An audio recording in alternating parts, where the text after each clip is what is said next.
Barcelona rilis skuad Tour Asia 2025. Rashford dan pemain muda ikut terbang. Presiden Barcelona angkat tangan, akui tak tahu kapan kembali ke Camp Nou. Punya Garcia dan Ter Stegen, siapa jadi kiper utama Barcelona?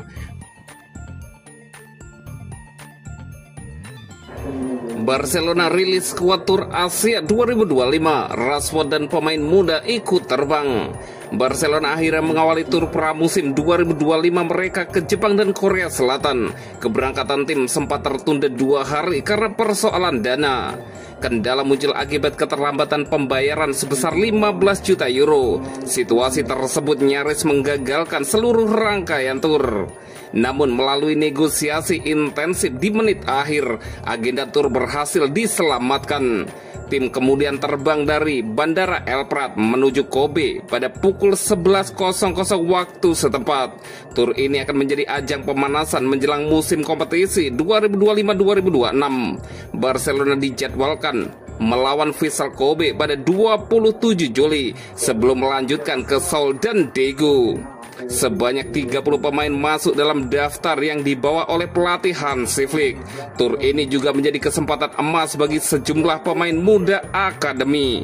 2 wajah baru, Joan Garcia dan Marcus Rashford, langsung dipanggil dan diproyeksikan tampil dalam laga uji coba ini. Ini akan menjadi penampilan perdana mereka bersama tim utama. 6 pemain muda ikut dalam rombongan ke Asia. Mereka adalah Diego Kochen, Geoffrey Torrent, Pedro Fernandes Dro, Guile Fernandes, Toni Fernandes, dan Ronny Bargi. 3 nama dipastikan absen dalam tur pramusim kali ini. Mereka adalah Marc-Andre Ter Stegen, Oriol Romeu, dan Pau Victor. Ter Stegen sedang dalam proses pemulihan pasca operasi punggung. Romeu dan Victor tidak ikut karena sedang menyelesaikan proses transfer. Delegasi Barcelona ke Asia berjumlah sekitar 130 orang. Presiden Joan Laporta turut hadir, sementara Direktur Olahraga Deco tetap di Barcelona untuk mengurus transfer. Dan berikut daftar skuad Barcelona untuk tur pramusim Asia 2025.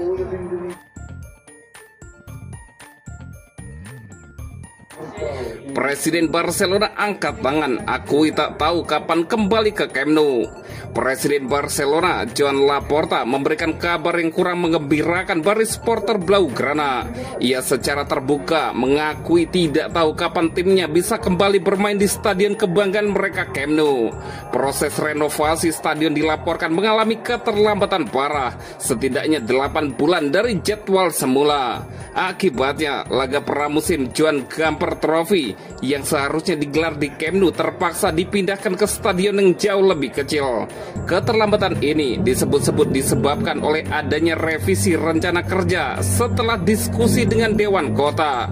Izin penggunaan pertama untuk stadion tersebut hingga kini belum bisa didapatkan oleh pihak Barcelona. Seperti apa pengakuan Laporta? Potensi masalah yang lebih besar di awal musim, serta sikap klub terhadap denda ratusan juta euro yang seharusnya bisa mereka klaim.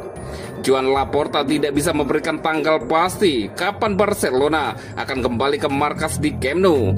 Ia hanya bisa mengatakan bahwa pihak klub terus berusaha agar bisa kembali secepat mungkin. Rencana awal untuk menggelar laga Joan Gamper Trophy di Camp Nou dengan kapasitas parsial 27.000 hingga 32.000 penonton pun akhirnya gagal total. Hal ini disebabkan oleh progres renovasi yang tidak sesuai dengan tenggat waktu yang ditetapkan. Saya tidak tahu kapan, tapi secepat mungkin. Volume pekerja yang dilakukan dan percakapan dengan Dewan Kota membuat kami meninjau kembali rencana kerja, kata Laporta kepada Mundo Deportivo. Ini berdampak pada tenggat waktu yang kami tetapkan sebelumnya. Meskipun kami mengusulkan untuk meluncurkan Sportify Camp Nou secara bertahap, sambung Joan Laporta.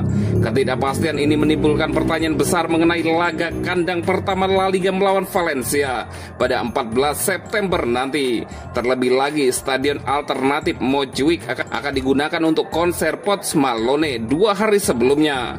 Laporta menegaskan bahwa klub tidak mempertimbangkan opsi untuk kembali bermain di Montjuic dalam jangka waktu yang lama. Pasalnya hal itu akan merusak seluruh anggaran dan komitmen finansial yang telah disusun untuk musim ini. Kami pada dasarnya sedang bekerja untuk kembali ke Spotify Camp Nou.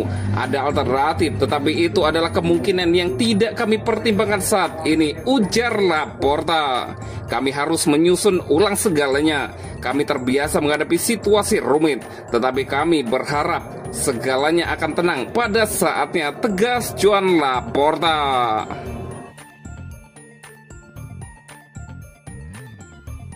Punya Garcia dan Ter Stegen, siapa jadi kiper utama Barcelona? Presiden Barcelona, Joan Laporta, menegaskan pilihan di bawah Mister Barcelona murni wewenang pelatih Hansi Flick. Persaingan kiper utama El Barça semakin ketat dengan datangnya Joan Garcia. Barcelona mendatangkan Joan Garcia dari Espanyol dengan 25 juta euro pada musim panas ini. Kedatangan kiper asal Spanyol ini menambah sengit persaingan di bawah Mister gawang Barcelona. El Barça sebelumnya sudah punya Marc-Andre Ter Stegen dan Wojciech Szczesny. Namun Garcia tampaknya bakal diproyeksikan langsung untuk menjadi kiper utama Barcelona. Ter Stegen meski berstatus kapten Barcelona saat ini tengah berjuang pulih dari cedera. Sementara Szczesny merupakan pelapis dari Ter Stegen. Presiden Barcelona, Joan Laporta, mengakui bahwa Garcia punya kualitas untuk menjadi kiper utama Barcelona. Garcia merupakan penjaga gawang dengan penyelamatan terbanyak di La Liga 2024-2025 dengan 142 saves bersama Espanyol. Meski begitu, Laporta tetap menyerahkan sepenuhnya pilihan di bawah Mister kepada pelatih Barcelona Hansi Flick.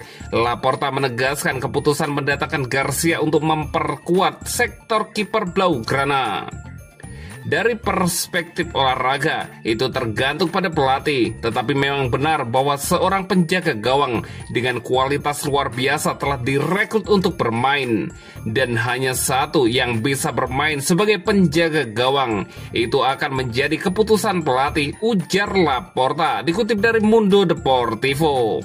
Marc-Andre Ter Stegen adalah pemain penting di skuad Barca. Dia kapten dan dia telah memberi kami banyak kegembiraan. Tetapi setelah cedera lututnya, masalah di punggung bawahnya semakin parah, membuatnya tidak bisa berlatih. Dan dia sedang mempertimbangkan apakah akan menjalani operasi atau menjalani pemulihan yang lebih konservatif. Joan Laporta melanjutkan, itu keputusannya, tetapi ada situasi tertentu yang muncul di posisi penjaga gawang yang menuntut pelatih perlu diperkuat, Joan Laporta menjelaskan.